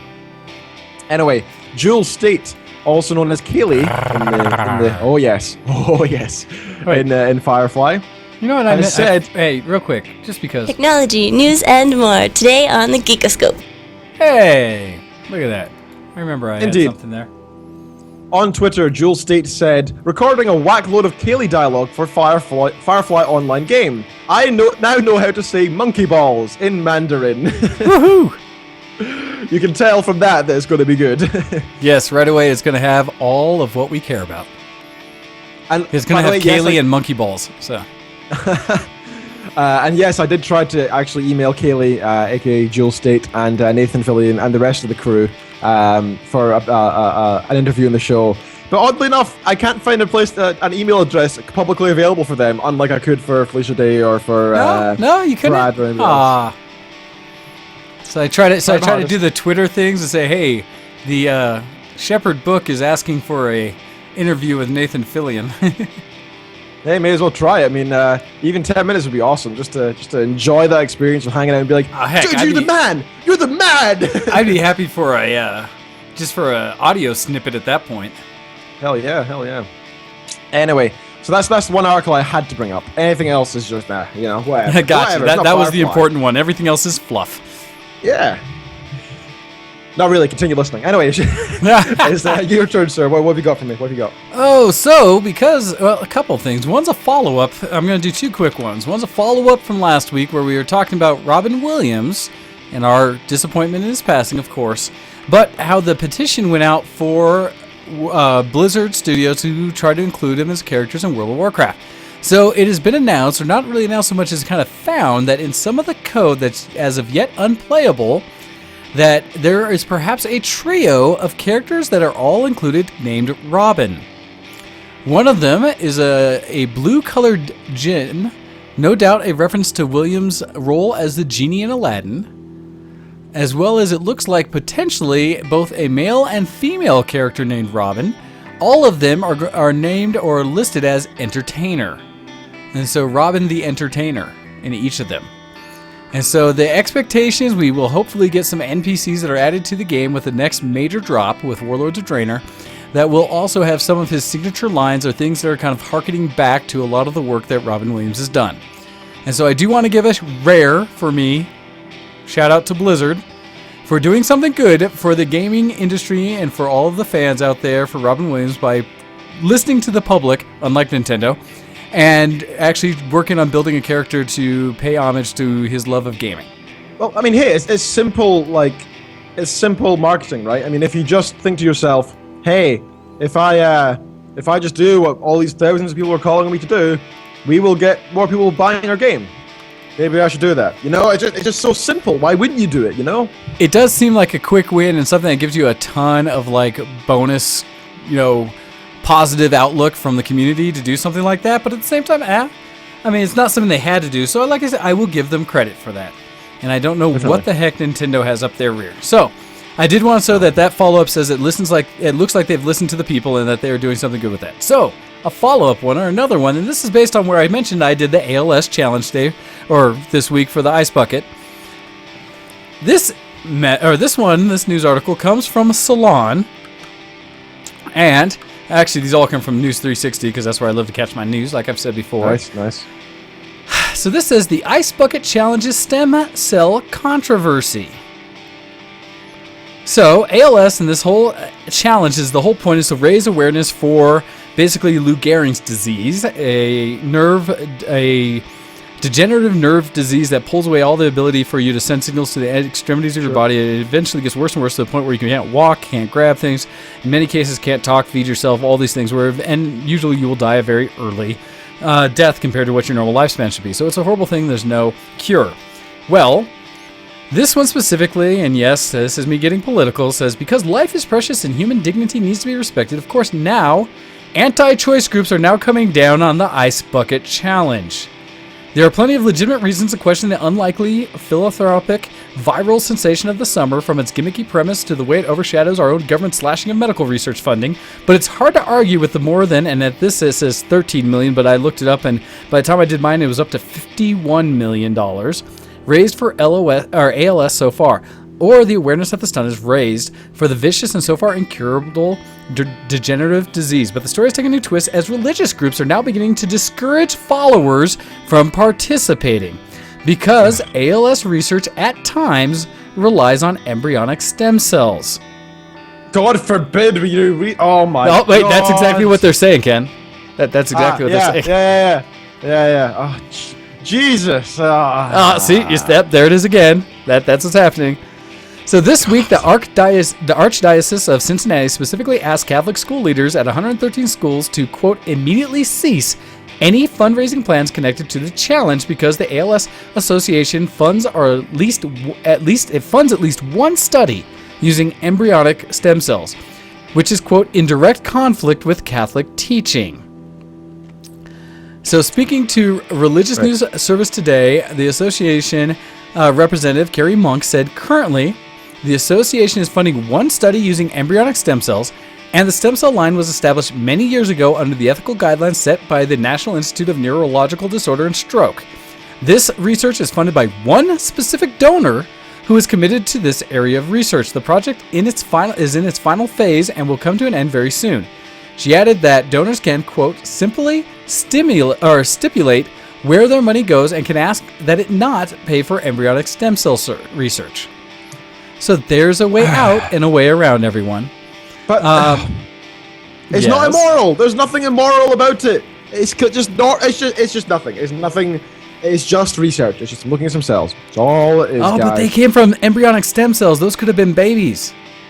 Even though we flush so many embryos a year down this toilet that doesn't matter, or that don't ever have a chance of becoming kids. But that's okay, because, every time a gal menstruates, there goes an embryo anyways. But, oh well. Exactly. I mean, all the times that socks have been used to collect millions of potential babies as well. I mean, come on. It happens. Hey, the Catholics are admittedly against that as well. Remember, there's that famous song, "Every Sperm is Sacred." Then why the hell aren't they fighting more against that? Because surely that's more important. Hey, that is how it's taught. Right? Millions and millions and millions and millions of sperm going away into socks, or a couple embryos going away for research. Let's go for this one. Yeah, let's fight that even numbers game that doesn't make sense. I mean, never mind the fact that it doesn't make sense in the first place, right? I knew that would raise your ire a bit, Ken. But in my main response to it goes back to what Ben Nye the Science Guy has said, and that is essentially, parents, please, and this is kind of quoting song, but please let your kids, it's not the don't let, please let your kids grow up to be scientists. Because that's how we make progress in this world. And I'll leave it at that. I could go so much further, but I'll leave it at that. So on to you, sir.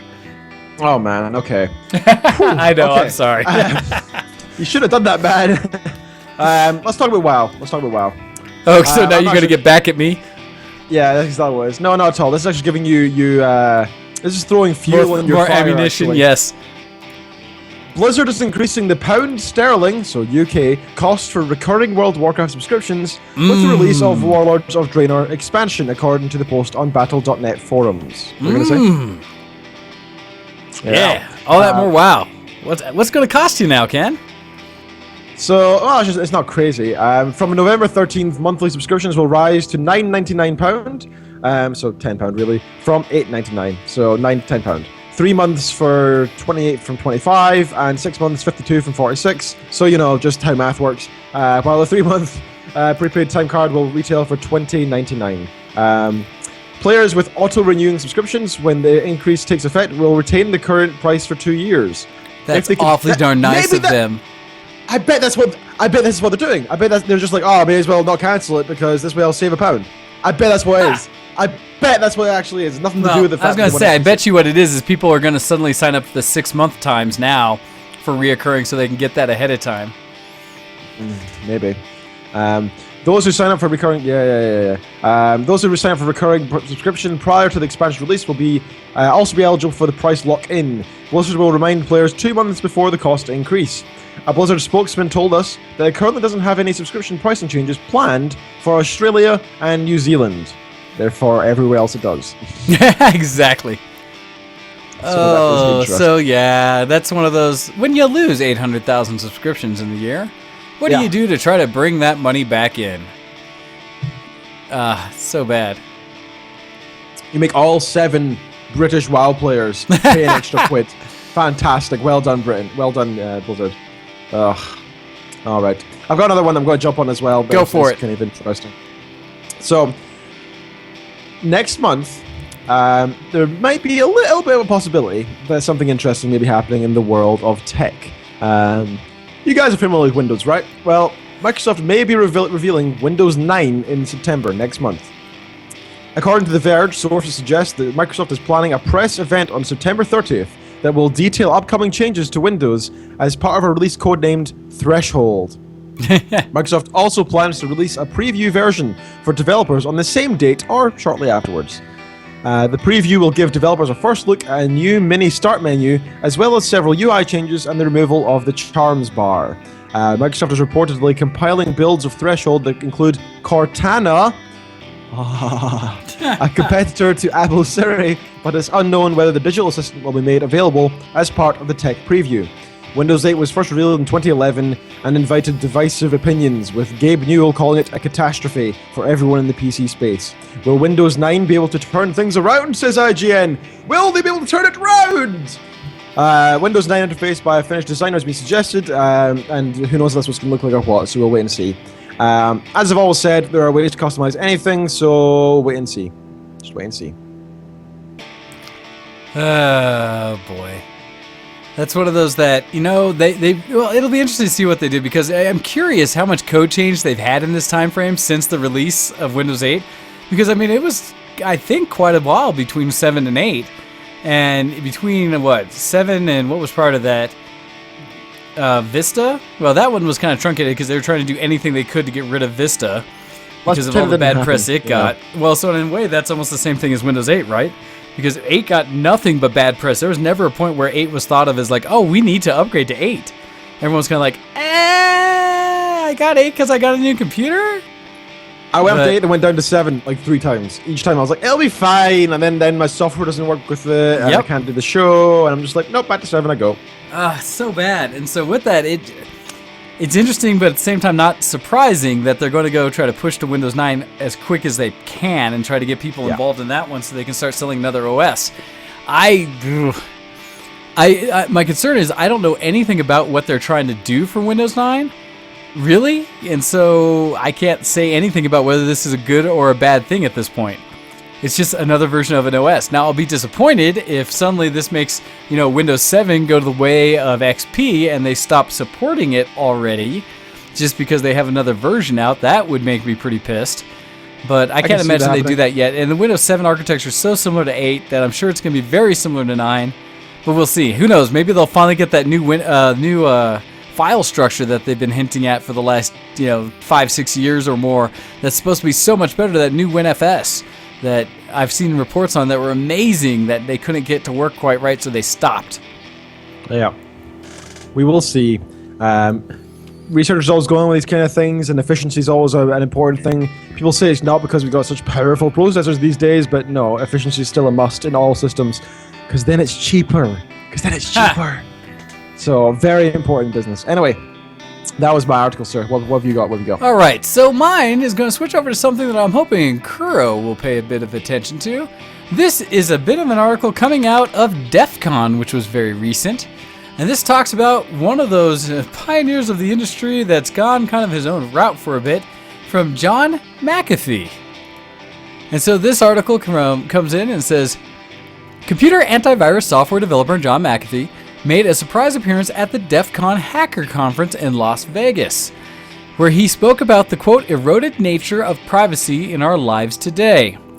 McAfee, founder of the antivirus software company that bears his name, singled out search giant Google along with laziness as being two of the primary contributors to what he refers to as, quote, an intrusion into our lives. What I want to talk about is something very dear to my heart, privacy, and the eroded nature of privacy in our lives today, said McAfee in a BBC video at his DEF CON talk. Google, or at least certain people within Google, I will not mention names, who like us to believe that if we have nothing to hide, we should not mind if everybody knows everything that we do. I have to take serious issue with that. Quote, we have done this because we are lazy, we want ease of living, we want comfort in our life. We'd rather be safe, secure, and comfortable than actually live and get out there and suffer and see what life is all about. He quote says, I'm guilty as you are. And it continues, McAfee, whose antivirus software company was purchased by Intel back in 2010 for $7.7 billion, 16 years after he left the company, suggests that humanity would be reduced to, quote, its least common denominator if personal data was to be shared universally. Quote, if everybody knew everything about everybody else, what would human behavior become?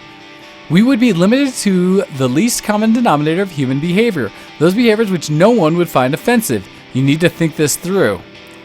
So in 94, he left the company, and it goes on to say, he quotes, as he talks about his personal freedom, we cannot have intrusions into our lives and still have freedom. And freedom is all I have. It's all you have. If you think about it, I hear people say, I don't care, I have nothing to hide. It's not a matter of hiding anything. Here's the issue. Unless you're willing to stand up and take a stand to do something, then we're all lost. Back in October last year, he had a reported run-in with officials of Belize in relation to a murder investigation, and that was something that he got famous for last. And earlier this year, he announced that he was involved with the development of a new secure messaging app named Chatter. His latest venture is a complaints and solutions site called Brownlist. And the last quote he had is, I am now everlastingly grateful to Intel for freeing me from this terrible association with the worst software on the planet. Those are not my words, but the words of millions of irate users. All right. It's funny how wrong somebody once powerful can be. The truth is, it's not because of complacency that we're all using these systems. It's not because we think they can have all of our data. It's because, and we don't care if they know all of our problems. Truth is, we trust our fellow mankind that if a big company like Google or Facebook has access to all these messages and the likes, it doesn't matter because they're not going to abuse that because that'd be bad for them as a business, right? They're just going to be like, oh, this person sent naked pictures of this person cheated on that person, this person did that, this person did this. They're not going to do that. There's no reason to do that. Our data is shared for a good reason, so they can share ads with us that are more appropriate. So the stupid ads that we're going to see, which have to be there, will at least be appropriate this time. That's better, right? That's better, right? You say that, but sometimes I don't know if I like targeted marketing or not. I see the same stupid ads on the side of my browser all the dang time when I go to websites, because I only go to like one or two sites that and only purchase certain things. And so I get like blasted with the same ads constantly. In a way, you know, how does that teach me anything new? And so if I'm going to get an ad, maybe I find something interesting that's completely different from my likes and my normal interests. But it doesn't allow me to do that because of this focused kind of ad support like you're saying. I tend to agree with him, though, in that I am very concerned for the level of privacy that people give up. And a lot of people do it in the name of, I have nothing to hide, and I've heard that quote multiple times, to just the, what, there's no big deal. Everyone, who cares if they know where I'm doing something or when I'm doing something? Which I'll tell you what, from being aware of, you know, being secure in how you live your life, that's actually a big concern, to have any way for people to be able to start tracing what you've been doing, when you've been doing it, and find patterns in your life. Because that makes you vulnerable to someone who wants to come take advantage of that and either like rob you or do something else like that. Well, again, it's you who chooses where your information goes, what information you have, etc. So, again, it's not that you choose what information you put online at all times. You choose if Google watches you. You choose if Facebook sees what you're doing, what messages they see on that. Well, the key is you have to assume that anything you've done in any of those different groups will be recorded forever. And it's kind of that thing that talks about when you're trying to keep things secure about your life, is to ensure that anything you post online, you realize it will live forever. Yeah. I mean, like, God forbid that you have a little bit of understanding of technology to know that what data is online that you put there. To understand that if you type in, here are my secrets, and send them somewhere online, they're still going to exist somewhere online. I mean, just a little bit of common sense, really. Including all the servers in between. Yeah, I mean, like, really, it's some basic understanding to know that when you put information, even a bit of paper, if you put information down in a bit of paper, it's going to continue to exist there, even if you put it in a lock and safe, you know? You just need to have some common sense about it all and decide what you write down in a bit of paper, not just leave it as is and assume it'll be fine. Now, I do argue, because we have these things like the Facebook Messenger app that everyone's been giving a lot of flack to, because it gives full access to everything on your phone, including your contacts, yeah, but you microphone, that, phone, and stuff. Well, you do if you use the app. But a lot of people didn't realize that that's what they were accepting, and there's a difference between the Android and iOS, because at least on iOS you can individually turn on what it can access. You can give it access to your microphone, but not your camera. You give it access to your camera and mic, but not your contacts. There's a lot of things you can do with it that you can tell it differently, where on Android it's all or nothing. And so there's still some limited concern with stuff like that, because there's a lot of apps I'll let, you know, take certain cracks at like my contacts, but I will not let, you know, turn my camera on, because I just don't think there's any reason that app needs it. Well, for example, Facebook Messenger would need it to send photos to your friends that you want to send, and it needs to access your messages so you can add your friends with Facebook that have that phone number. That sort of thing makes sense to me as well. You can also text through the app, so that makes sense too. It's just part of the reason why the app exists, is because you can text with it. That makes perfect sense to me. There are some pieces of... Go ahead. Sorry, what? I was going to say, Pooster says in the IRC, targeted marketing. Ken, how is it okay to get ads from dating sites such as Ashley Madison the moment you change your Facebook status to married? And I would say because statistically, you're more likely to click it suddenly. So why wouldn't it be there? It's clearly, people want to clearly click on these kind of things if they're there. You are still completely in charge of what you click on. So if the ad's there, you can still continue to ignore it. You can use AdBlock, do whatever you want. That's your choice. It's their choice to target to you because they might make more money from it, and that's the reason why they have your data. It makes sense. It's not about ethics. It's not about being good. It's not about being bad. It's neither. It's just about money. It's not like they're trying to be, haha, let's stuff in this person's face that they're single. Take that, take that. They're trying to say, oh, maybe we'll get some money out of this guy. That's all it is. Nothing else. Gotcha. Anyway, we have gone into a bit of a strange rabbit hole here. Security and things like that.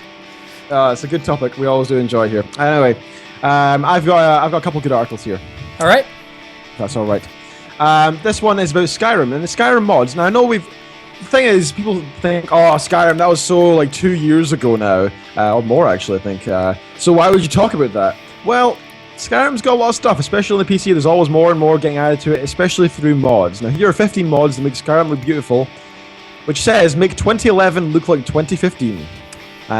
Overhauling a game with mods can be an intimidating process, but the only thing you really need in order to make Skyrim shine is patience.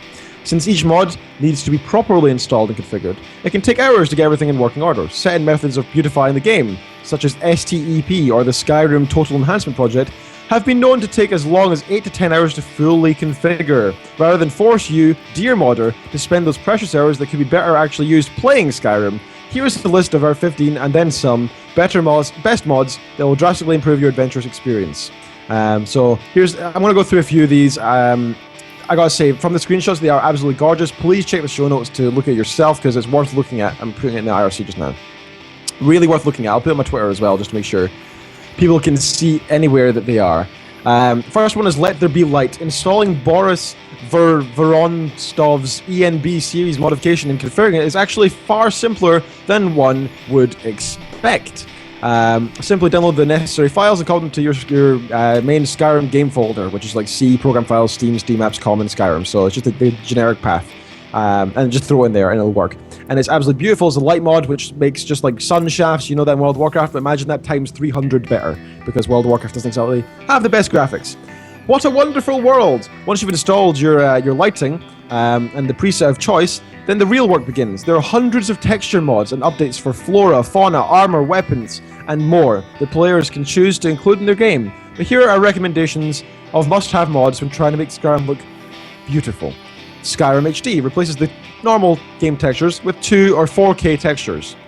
You can also get the 1K if you want to go for the light version. Static Mesh Improvement mod, SMIM. Update static textures and meshes, furniture, rubble, buildings, etc. Lush trees and grass field. Beautiful people mod. Loads and loads and loads of lovely, lovely mods out there. So, and you know, these kind of articles always make me want to go and actually, you know, play the game again. Well, I really chuckle bad, because actually. I have most of the mods that they talk about, at least for making prettier things, Nice. already installed. But it does. When I see pictures, I say, oh, that's really cool. It makes me want to go back and play the game. Yeah, definitely. So that's another one of the games I want to go back and play. Another one I've been wanting to go back and play is Dragon Age 2, because I really enjoyed that game. I know it was a bit controversial because it went from more of a strategy-based game to more combat focus. But there's a new one coming out, and we're going to see how they do it, how they handle the criticism from the last game, and see if they improve upon it, or the fact that they had more sales. Number 2 might emphasize the fact they're doing something right. So, Dragon Age Inquisition, and the extended gameplay demo is now available due to Gamescom 2014. And this article I'm reading is from IGN, thanks to those as always, those guys.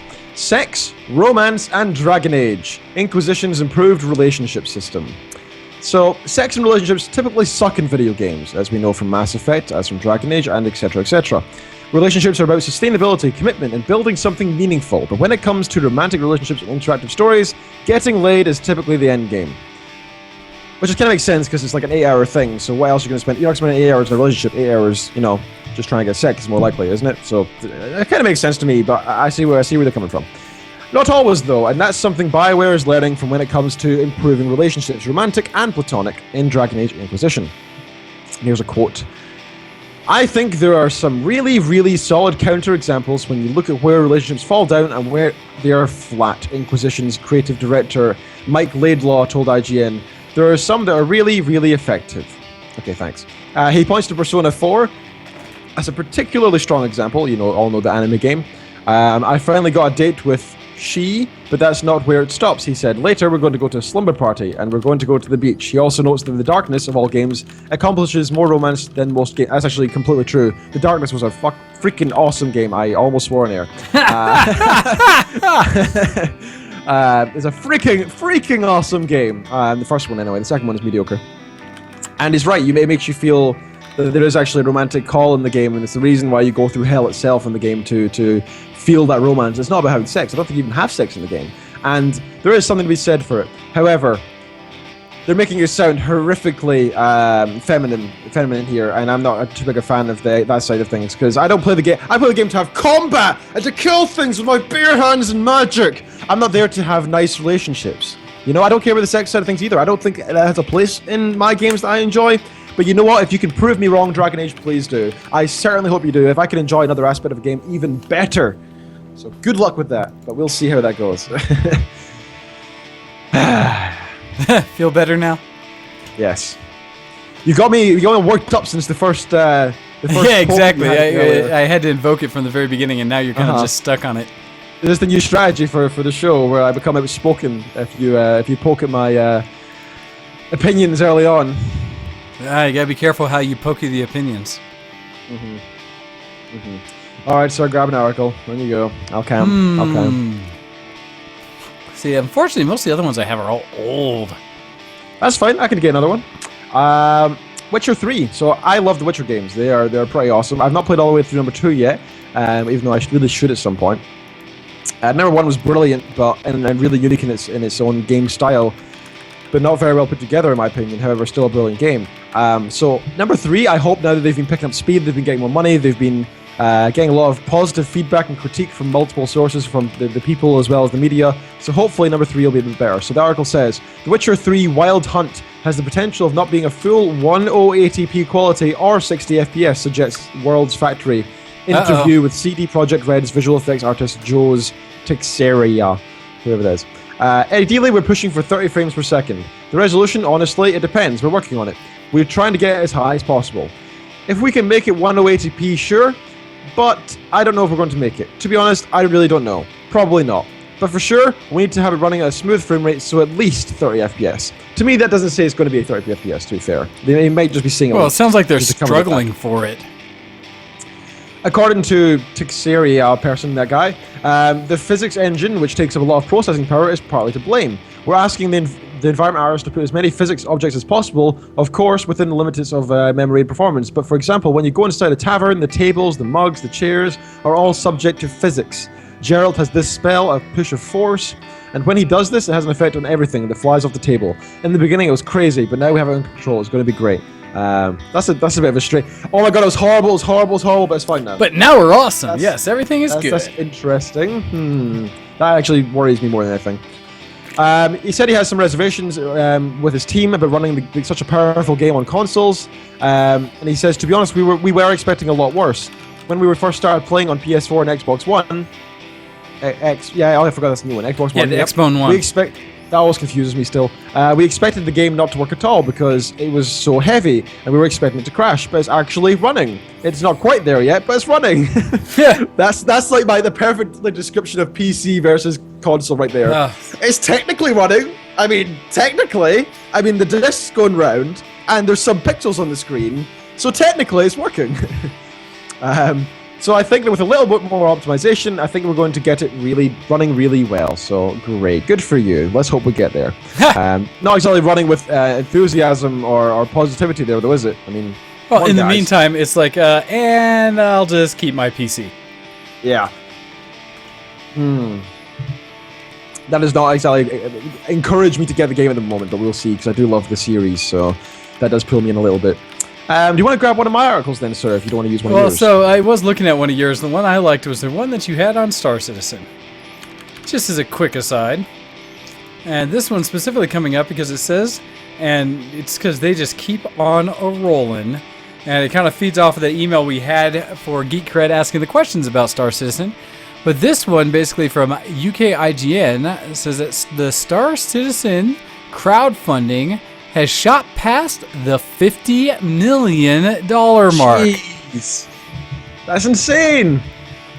So funding currently sits at a whopping $51,113,838 from 525,535 backers.